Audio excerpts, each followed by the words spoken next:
يا أيها الذين آمنوا لا يسخر قوم من قوم عسى أن يكونوا خيرا منهم ولا نساء من نساء عسى أن يكن خيرا منهن صدق اللہ مولانا العظیم۔ معزز سامعین و حاضرین، سورہ حجرات کی تفسیر ہم پڑھنے سمجھنے کی کوشش کر رہے ہیں۔ اللہ تبارک و تعالی ہمیں عمل پیرا ہونے کی توفیق عطا فرمائے۔ اللہ تبارک و تعالی نے سورہ حجرات کے اندر معاشرتی احکام کو بیان فرمایا۔ آیت نمبر 11 اور 12 میں خالق ارض و سماوات نے معاشرتی اخلاق و آداب کو بیان کیا تاکہ ان آداب پر عمل پیرا ہو کر معاشرہ امن کا گہوارہ بن جائے۔ اللہ تبارک و تعالی ارشاد فرماتا ہے، یا ایھا الذین آمنوا لا یسخر قوم من قوم عسى ان یکونوا خیرا منہم ولا نساء من نساء عسى ان یکن خیرا منہن۔ اے ایمان والو، تم میں سے کوئی بھی دوسرے مسلمان بھائی کا تمسخر مذاق نہ اڑائے۔ مذاق نہ اڑانا یعنی طنز نہ کرنا، یعنی اس کو طنز نہ کرے۔ اور ایک صاحب ایمان شخص کیسے اپنے دوسرے مسلمان بھائی پر طنز کر سکتا ہے، یہ اخلاق کے منافی ہے۔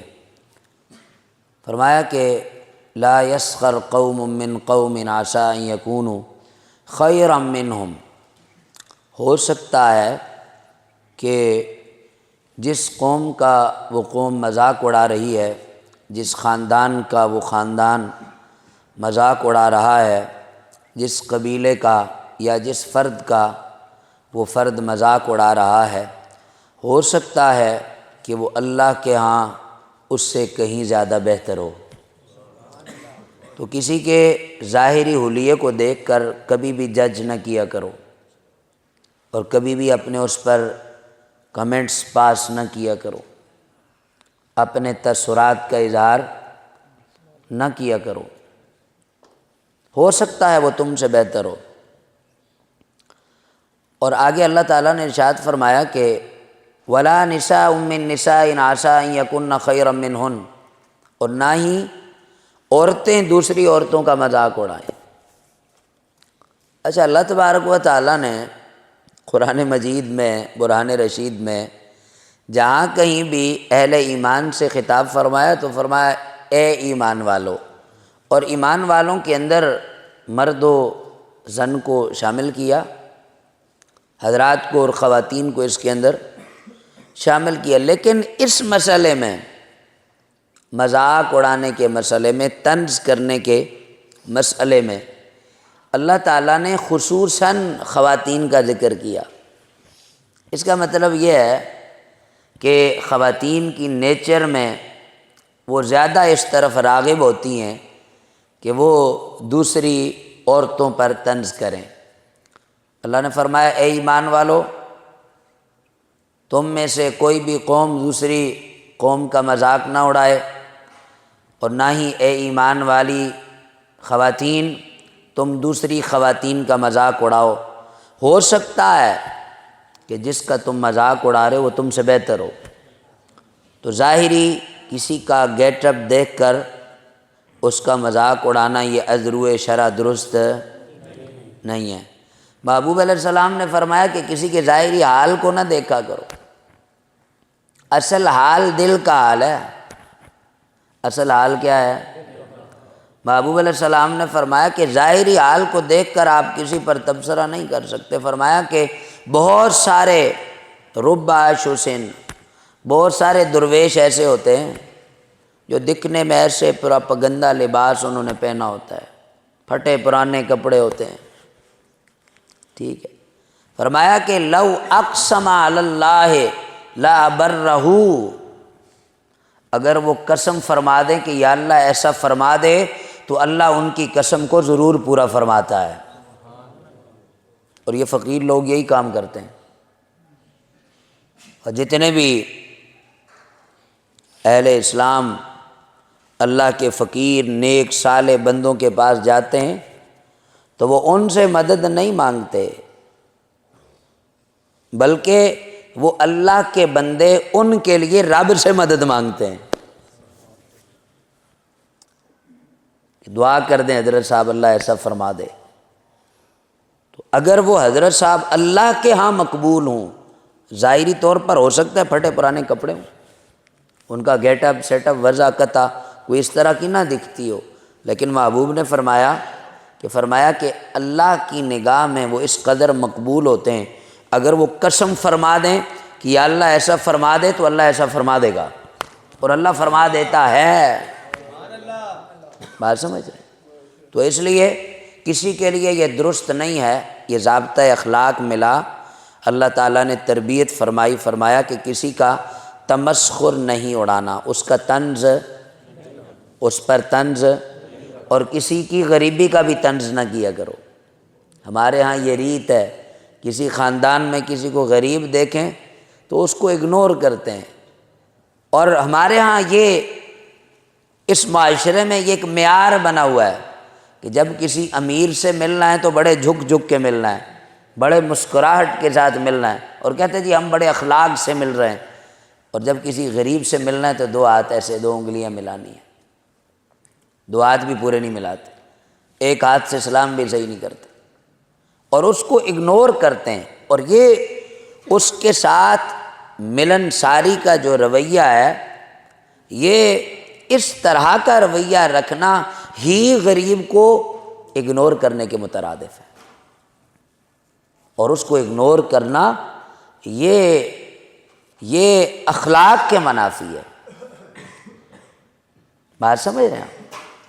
فرمایا کہ ولا نساء من نساء عسى ان يكن خيرا منهن، پھر فرمایا ولا تلمزوا انفسکم، کسی کو برے لفظ نہ کہو، کسی کو گالی نہ دو۔ جو شخص کسی کو گالی دیتا ہے وہ لوٹ کے اس کی طرف آتی ہے، گویا کہ وہ جس کو گالی دے رہا ہے اور جس کی گالی دے رہا ہے وہ گالی لوٹ کے اسی رشتے کی طرف واپس پلٹ کے آتی ہے۔ اور گالی دینا یہ فسق ہے، کیا ہے؟ فسق۔ بات سمجھ رہے ہیں؟ تو اس لیے ولا تلمزوا انفسکم، اور ولا تنابزوا بالالقاب، اللہ نے تیسری بات فرمائی۔ پہلی کسی کا تمسخر نہیں اڑانا، دوسری کسی کو گالی نہیں دینا، تلمز نہیں کرنا، تلمزوا انفسکم تلمیز سے، تو برا بھلا نہیں کہنا، ولا تنابزوا بالالقاب، ٹھیک ہے؟ تو کسی کو برے لقب سے نہیں پکارنا۔ اور یہ ہمارے ہاں یہ ماجا گاما، یہ جو اس قسم کے لفظ استعمال ہوتے ہیں یہ درست نہیں ہے، یہ غلط لقب سے پکارنا ہے۔ اللہ فرماتا ہے کہ ولا تنابزوا بالالقاب، شرمناک لفظ بول دینا، گھٹیا لفظ کسی کے لیے استعمال کرنا، اس کا نام اتنا اچھا ہے، اس کا کردار اتنا اچھا ہے، اور اس کو ایسے لقب سے بلانا کہ یہ سن کر انسان کا سر شرم سے جھک جائے۔ اللہ فرماتا ہے ایسا نہیں کرنا۔ اور یہ ولا تلمزوا انفسکم، ولا تلمزوا انفسکم ولا تنابزوا بالالقاب، برے لقب سے نہیں پکارنا کسی کو۔ اللہ کے محبوب صلی اللہ تعالیٰ علیہ وسلم نے ارشاد فرمایا لا یحقرن احدکم اخاہ، کسی بھی شخص کے لیے یہ جائز ہی نہیں ہے کہ وہ اپنے بھائی کی تحقیر کرے، اور اس کو تحقیر سمجھنا، اس کو حقیر سمجھنا، اس کی تحقیر کرنا، مراد کیا ہے کہ جو کسی کا مذاق اڑاتا ہے تو اس کو حقیر سمجھتا ہے نا، کسی کو برا بھلا کہتا ہے تو اس کو حقیر سمجھ کے کہتا ہے نا، اور کسی کا برا لقب جب وہ اس کو برے لقب سے پکارتا ہے تو یہ اس کو حقیر سمجھ نہیں ہے۔ اللہ کے محبوب نے فرمایا تم میں سے کوئی اپنے بھائی کو حقیر نہ سمجھے۔ اور نبی علیہ السلام نے کیا تعریف فرمائی، فرمایا کہ المسلم من سلم المسلمون من لسانہ و یدہ، فرمایا کہ کامل مسلمان ہے ہی وہ کون؟ فرمایا کہ جس کی زبان سے، جس کے ہاتھ سے دوسرا مسلمان بھائی محفوظ رہے۔ اور اللہ کے محبوب نے کیسے اس امت کو رشتہ اخوت میں پرویا۔ اللہ کے حبیب نے فرمایا کہ المسلم اخو المسلم، فرمایا کہ مسلمان مسلمان کا بھائی ہے۔ اور یہ جو ایمانی اخوت ہے، ایمانی اخوت، یہ اس دوسرے حقیقی رشتے سے بڑھ کر ہے۔ نبی علیہ الصلوۃ والسلام جب جنگ احد میں تھے تو صحابہ کرام علیہم الرضوان کے مد مقابل ان کے قریبی رشتہ دار تھے۔ حضرت سیدنا صدیق اکبر رضی اللہ تعالیٰ عنہ کے بیٹے ابھی اسلام نہیں لائے، میدان احد میں مقابل ہیں، اور جب اسلام لائے تو ایک دن کہنے لگے ابا حضور آپ نا میدان جنگ میں میرے سامنے آئے اور میری تلوار کی زد میں تھے، لیکن میں نے یہ سوچ کے تلوار ہٹا دی کہ آپ میرے والد ہیں۔ تو پتہ ہے حضرت صدیق اکبر نے کیا فرمایا؟ حضرت صدیق اکبر رضی اللہ تعالیٰ عنہ نے ارشاد فرمایا کہ بیٹے تو نے تو مجھے والد سمجھ کے چھوڑ دیا، تو اگر تو میری تلوار کی زد میں آتا تو میں تجھے بیٹا سمجھ کے معاف نہیں کرتا، رسول اللہ کا دشمن سمجھ کے کافر کردار تک پہنچا دیتا۔ تو اس لیے یہ جو ایمانی اخوت ہے، یہ جو ایمانی بھائی چارہ ہے، یہ کروڑوں حقیقی رشتوں سے بلند و بالا ہوتا ہے اور ان سے وراء الورا ہوتا ہے۔ اللہ کے محبوب صلی اللہ تعالیٰ علیہ وسلم جب ہجرت کر کے مدینہ شریف تشریف لے گئے محبوب علیہ السلام، تو آپ نے جو مہاجر صحابہ تھے اللہ کے حبیب کے ساتھ ہجرت کر کے تشریف لے گئے، اللہ اکبر، کیا قربانیاں دی انہوں نے اسلام کے لیے۔ جب وہاں پہنچے تو اللہ کے محبوب نے ایک مہاجر کو ایک انصاری صحابی کا بھائی بنا دیا، اور ان صحابہ نے اپنے حقیقی رشتوں سے بڑھ کر نبی علیہ الصلوۃ والسلام کے جانثار مہاجرین صحابہ کی مدد کی اور ان کو اپنا قریبی جانا۔ ایک صحابی جن کے پاس رشتہ نکاح میں 2 بیویاں تھیں، جب ان کے نکاح میں 2 بیویاں تھیں تو اللہ کے حبیب نے جس مہاجر صحابی کو ان کا بھائی بنایا تو پتہ ہے انہوں نے کیا کہا؟ انہوں نے کہا کہ میرے پاس 2 بیویاں ہیں، تو آپ دیکھ لیں، پسند کر لیں، آپ جس کے ساتھ نکاح کرنا چاہیں میں اس کو طلاق دے دوں گا۔ اس سے بھی بڑھ کر کوئی ایمانی اخوت کی مثال ہو سکتی؟ اس لیے نبی علیہ السلام نے اس امت کو رشتہ اخوت میں پرویا ہے۔ اخوت اس کو کہتے ہیں چبھے جو کانٹا کابل میں کہ ہندوستان کا ہر پیرو جواں بے تاب ہو جائے، یہ اخوت۔ قربان جاؤں حضرت سیدنا علی المرتضیٰ شیر خدا رضی اللہ تعالیٰ عنہ کی ذات گرامی پر، جب آپ ہجرت کر کے مدینہ تشریف لائے تو سب سے آخر میں آئے، تو نبی علیہ الصلوۃ والسلام نے ہر مہاجر صحابی کو انصاری کا بھائی بنا دیا، تو آپ اکیلے رہ گئے تو غمگین ہوئے کہ نبی علیہ السلام نے ہر مہاجر صحابی کو انصاری کا بھائی بنا دیا۔ تو اللہ کے حبیب نے فرمایا کہ انت اخی فی الدنیا والآخرہ، فرمایا علی تو دنیا میں بھی میرا بھائی ہے، آخرت میں بھی میرا بھائی ہے۔ یہ اعزاز مولا کائنات کو جناب رسالت مآب نے عطا فرمایا۔ تو جن مہاجر صحابہ کو نبی علیہ السلام نے انصار صحابہ کا بھائی بنایا، تو انہوں نے جس کے پاس 2 گھر تھے، ایک گھر دوسرے کو دے دیا، 2 باغ تھے ایک دوسرے کو دے دیا، یعنی اپنی وراثت میں انہیں شامل کر لیا، حصے دار بنا دیا۔ جن کے پاس 2 بیویاں تھیں، ایک کو طلاق دے کے دوسرے کو کہا کہ بھائی تم قبول کر لو، اور جن کے پاس وسائل تھے، سورسز تھے، اسباب تھے، انہوں نے انہیں تجارت میں شریک کر لیا۔ تو اس قدر یہ جو رشتہ ایمانی ہے، جو کلمے کا رشتہ ہے، اللہ کے حبیب صلی اللہ علیہ وسلم نے یہ جو کلمے کی بنیاد پر امت کو ایک فرمایا، امت کو کلمے کی بنیاد پر، تو یہ حقیقی رشتوں سے کہیں بڑھ کر ہے، اور یہ حقیقی رشتوں کا محتاج نہیں ہوتا یہ تعلق، تو اس لیے اس تعلق کو نبھانا چاہیے۔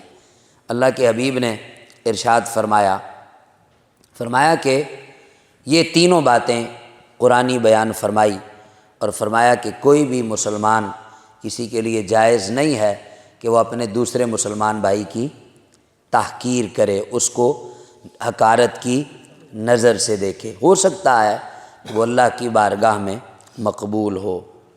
بئس الاسم الفسوق بعد الایمان، اور یہ سارا کام کون سا؟ یہ سارا کام یعنی یہ ساری حرکات، اللہ کے حبیب نے فرمایا فسق ایمان لانے کے بعد یہ بہت بری بات ہے۔ وَمَن لَّمْ يَتُبْ فَأُولَٰئِكَ هُمُ الظَّالِمُونَ، اور جو توبہ نہیں کرتا، اللہ کے حبیب نے فرمایا کہ وہ ظالموں میں سے۔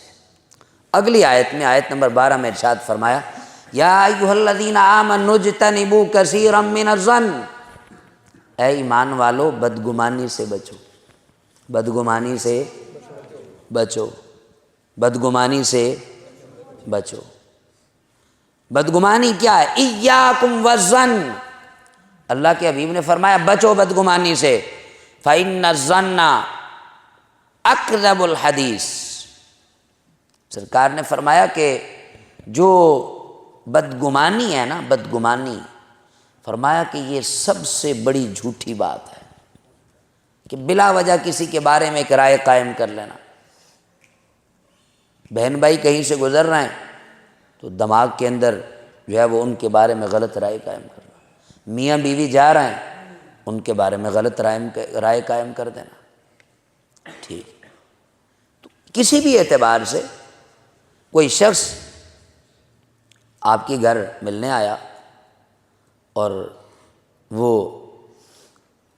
سنت کے مطابق گھر میں کوئی پھل لے کے آیا، کوئی تحفہ لے کے آیا، کوئی نذرانہ لے کے آیا، آپ نے مہمان نوازی کی، وہ چلا گیا، تو اب بلا وجہ بدگمان نہیں ہونا چاہیے، پتہ نہیں یہ کس غرض سے آیا تھا، پتہ نہیں یہ کیا لالچ لے کے آیا ہوگا۔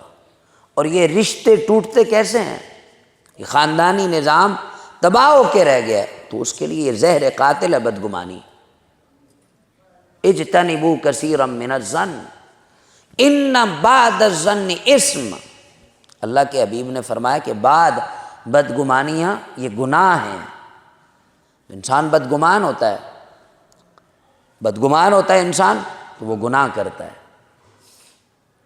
ولا تجسسوا، کسی کی جاسوسی نہ کرو، کسی کی مخبری نہ کرو، کسی کی ٹو میں نہ لگے رہو، یہ کدھر جا رہا ہے، کیا کر رہا ہے، کیا کھا رہا ہے، کیا پی رہا ہے، اس کے پاس سرمایہ کہاں سے آیا، بھائی وہ اس کا مسئلہ ہے، یہ کن کے ساتھ اٹھتا ہے، کن کے ساتھ بیٹھتا ہے۔ اور اب تو اس قدر مطلب شرمناک قسم کا جاسوسی کا نظام ہے، اس قدر شرمناک کہ لوگوں کے گھروں کے اندر ان کے بیڈ رومز تک کیمرے لگا دیے جاتے ہیں جاسوسی کا نظام لینے کے لیے۔ حالانکہ کسی بھی انسان کی، کسی بھی بندے کی سیکیورٹی کلیئرنس رکھنے کے لیے دروازے سے باہر تو ٹھیک ہے، دروازے سے باہر نظر رکھنا چاہیے، ملک کے لیے، ملت کے لیے، ریاست کے لیے، دین کے لیے، اسلام کے لیے، شریعت کے لیے یہ ضروری ہے اور ہونا چاہیے۔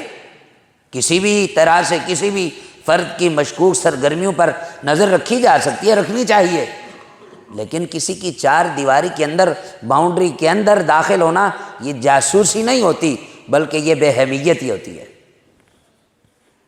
اس کو کون جاسوسی کہتا ہے؟ تو جاسوسی کے نام پر کسی کے بیڈ روم تک پہنچ جانا، یہ تو کسی بھی غیرت مند معاشرے کا ضابطۂ اخلاق نہیں ہو سکتا۔ ولا تجسسوا، کسی کی جاسوسی نہ کرو۔ اسلام کا ایک جاسوسی کا نظام ہے، اپنے دشمنوں، ملک کے دشمنوں، ریاست کے دشمنوں، اسلام کے دشمنوں کے خلاف نظام جاسوسی ہونا چاہیے۔ لیکن یہاں پر لوگ اپنے بن کے اپنے ہی گراتے ہیں نشے من پہ بجلیاں، اپنے بن کے لوگ منافقانہ چال ڈھال اختیار کر کے خاندانوں کو اجاڑ دیتے ہیں، معاشروں کو اجاڑ دیتے ہیں، اور قوم و ملت کو تباہ و برباد کر دیتے ہیں۔ نبی رحمت شفیع معظم سید عالم صلی اللہ تعالیٰ علیہ وسلم نے جب فتح مکہ کی تیاری کا مسلمانوں کو حکم دیا تو اس مسئلے کو راز میں رکھا۔ محبوب علیہ السلام نے فرمایا اس کو کیا کرنا ہے؟ راز میں رکھنا ہے۔ تو کسی صحابی نے، ان کے چونکہ وہاں پر رشتہ دار موجود تھے، تو انہوں نے ایک خاتون کو خط دیا، اور وہ خط جو ہے انہوں نے دیا اور کہا کہ یہ میرے خاندان والوں کو پہنچا دینا تاکہ وہ اپنی حفاظت کر لیں۔ اور یہ مسلمانوں کے خلاف نہیں تھا، لیکن انہوں نے چونکہ سیکیورٹی ایشو تھا تو اللہ کے محبوب کو جبریل امین نے بتا دیا۔ جبریل امین آ گئے، کہنے لگے یا رسول اللہ، یہ جو پلاننگ چل رہی ہے، یہ جو تیاری چل رہی ہے، تو یہ راز جو ہے وہ آؤٹ ہو جائے گا۔ تو فرمایا کہ اس طرح سے ایک خاتون ہے، وہ اس کے پاس ایک خط ہے۔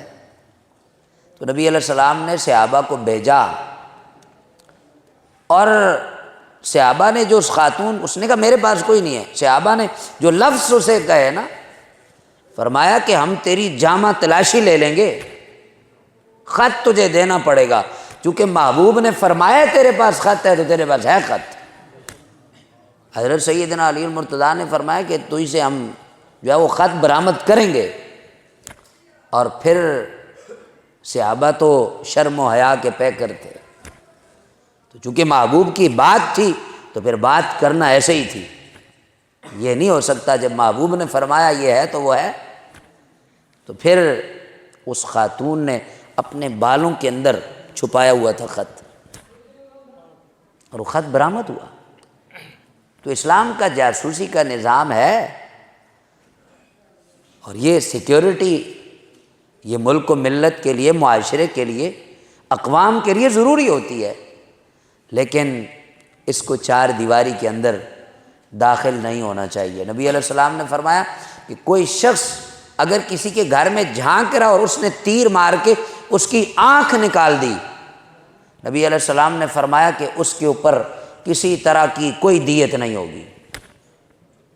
تو یہ اس قدر جو ہے وہ چادر اور چار دیواری، اس کا تقدس یہ ضروری ہے۔ تو ولا تجسسوا، تو یہ چاہے اس کا تعلق گھر سے ہو، معاشرے سے ہو یا ملک سے ہو، تو اس کی جو حدود ہیں ان حدود کی پاسداری ہمیشہ ہوتی رہنی چاہیے، تاکہ معاشرے میں امن قائم رہے، سکون قائم رہے۔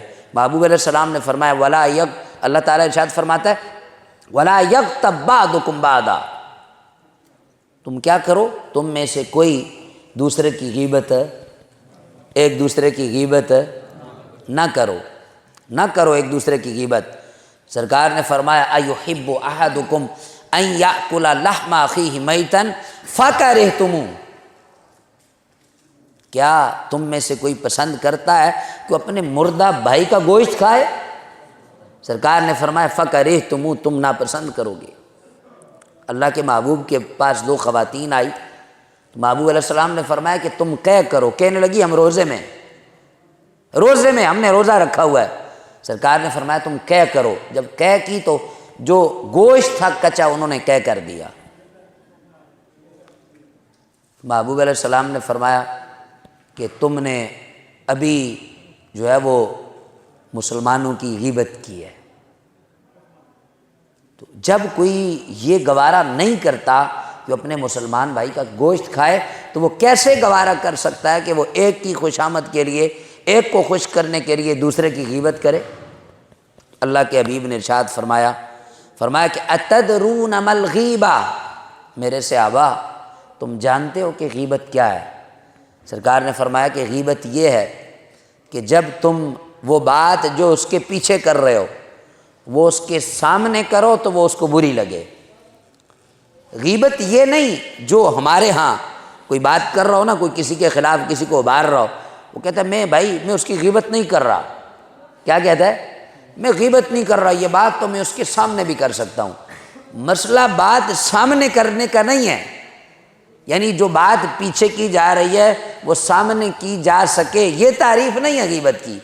اللہ کے حبیب نے فرمایا کہ جب تم غیبت یہ ہے کہ جب تم اس کی پیٹھ کے پیچھے بات کر رہے ہو، جب تم اس کے سامنے کرو تو اس کو اچھا نہ لگے، وہ اس کو ناپسند کرے، تو یہ غیبت ہے۔ اس غیبت کی وجہ سے آج معاشرے میں بگاڑ ہے۔ جب ہم قرآنی تعلیمات کی طرف آئیں گے تو یقینی طور پر ہمارا یہ معاشرہ سنورے گا اور امن کا گہوارہ بنے گا۔ میری اس گفتگو کا خلاصہ یہ ہے کہ اللہ تبارک و تعالیٰ نے ارشاد فرمایا، ایمان والو، اب یہ خلاصہ عرض کر رہا ہوں۔ نمبر 1 فرمایا کہ ایمان والو ایک دوسرے کا مذاق نہ اڑاؤ اور ایک دوسرے کو گالی نہ دو۔ نمبر 3 ایک دوسرے کو برے القاب کے ساتھ نہ پکارو۔ نمبر 4 ایک دوسرے کی بدگمانی نہ کرو۔ نمبر 5 ایک دوسرے کی جاسوسی نہ کرو۔ نمبر 6 ایک دوسرے کی غیبت نہ کرو، اور یہی کامل مومن کی نشانی ہے۔ اللہ تعالی ہمیں عمل پیرا ہونے کی توفیق عطا فرمائے۔ وآخر دعوایا ان الحمد للہ رب العالمین۔